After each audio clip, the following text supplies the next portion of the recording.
Kalau remaja patah hati itu wajar nggak Pak Istar? Oh wajar. Kalau nggak patah hati namanya diputus cinta ya malah dia rodok weng saya bilang itu. Ya. Nah ini permasalahannya lalu bagaimana? Boleh tapi jangan sampai depresi. Nah kan rugi-rugi amat. Ya toh? Rugi-rugi amat. Nah nanti kalau mau masalah remaja ikuti apa namanya itu Instagram saya ya @istar_yuliati. Nanti kalian bisa mengikuti di Instagram saya. Saya barusan istirahat seminggu ini karena gangguan kesehatan. Nah sekarang remaja tangguh itu harus bagaimana? Remaja yang resilient itu artinya apa? Saya selalu katakan future oriented. Orang yang future oriented itu apa? Mengerti sumber resiliensi. Nah, sumber resiliensi itu siapa? I am, I can, I have. Nah, ingat, 3. Sumber resiliensi itu 3. I am, I can, I have. Ya, hanya I. Semuanya kembali kepada I. Ya, jadi jangan sampai kita itu dependent. Ya, dependent pada orang. Dependent itu hanya kepada Allah. Nah, gitu loh. Kalau kita itu mempunyai bekal yang cukup, nah itu nanti yang kepada ayamnya.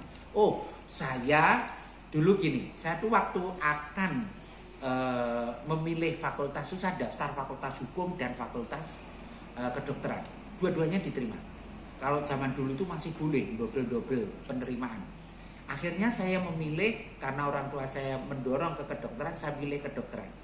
Padahal sebetulnya rada anyel gitu. Ya, rada anyel gitu. Tapi ya sudah ini yang dipilih orang tua saya, tak nyeneng ke orang tua saya gitu. Akhirnya saya milih. Lah ketika saya mulai itu adalah it's my future. Ya, it's my future. Inilah masa depan saya. Maka saya harus bersungguh-sungguh. Yang biasanya saya sekolah itu belajar tuh hanya sampai jam 9 malam itu sudah pol waktu SMA itu jam 12 belum cukup. Tanya Mbak Ning tuh. Ya, zaman Noyorono Mbak Ning ya. Kita belajar kayak apa itu. Nah, zaman dulu perlengkapan belum selengkap seperti ini, penunjang belajar itu semuanya masih stensilan, masih diputer dan sebagainya, rebutan kuliah duduk di depan dan sebagainya itu ya. Nah ini yang menyebabkan saya harus berpikir, oh karena apa? Gini, kalau saya tidak punya fondasi kuat, kalau saya tidak mempersiapkan diri saya, berarti saya apa? Self destruction.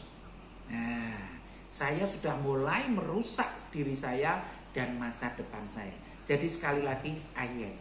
Nah, karena saya mempunyai fondasi, so it make me sure that I can, ya kan?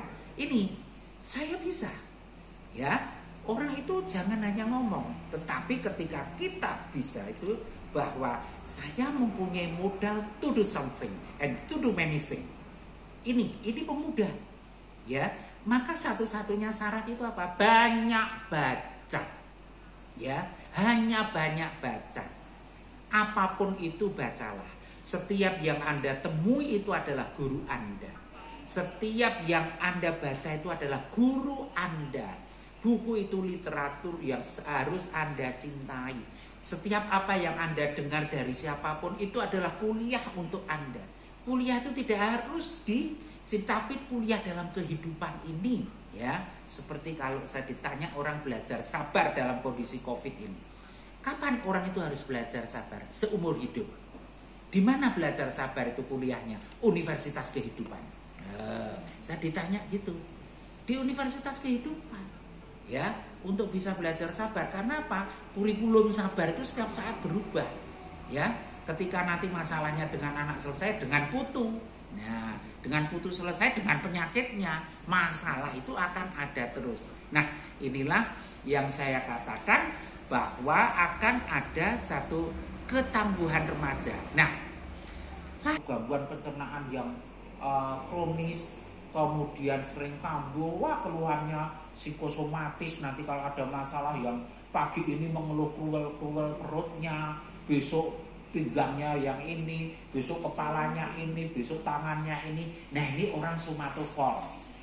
Meskipun dia hidup di padang pasir, ya, dia hidup di dinginnya malam gurun, di panasnya gurun, badai gurun, kayak apa, tapi dia tetap tumbuh.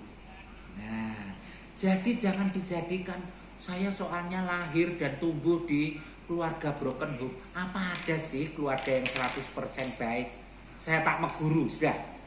Siapa yang berani mengatakan bahwa keluarga saya itu sempurna 100%? Saya tak meguru. Enggak mungkin lah. Ya, wong kita itu manusia, kecuali kita makhluk halus. Nah, itu baru mungkin. Makhluk halus saja saya nggak percaya. Kadang-kadang katanya pohon itu ada gangguan, ada ini, ada itu. Nah, mesti deh, kalau pohonnya ditebang nanti ngamuk dan sebagainya. Nah, itu kan juga ada gangguan. Nah, itu. Sehingga apa? Kalau kita mempunyai suatu modal, ya, sebagai remaja yang resilience, itu akan ada suatu ketangguhan. Nah, lalu jangan kita menjadi satu apa ya, coping strateginya lalu jadi orang yang mundur gitu loh, melalui apa, denial. Jangan menjadi remaja yang senang sekali memakai coping strategi dengan deny. Denial itu lari dari kenyataan, melarikan diri. Nah, kalau melarikan diri itu nanti akhirnya apa? Itu hanya akan menunggu api dalam sekam, gitu loh, seperti api dalam sekam, ya. Ini yang saya tidak mau untuk para remaja itu mempunyai satu tindakan yang demikian.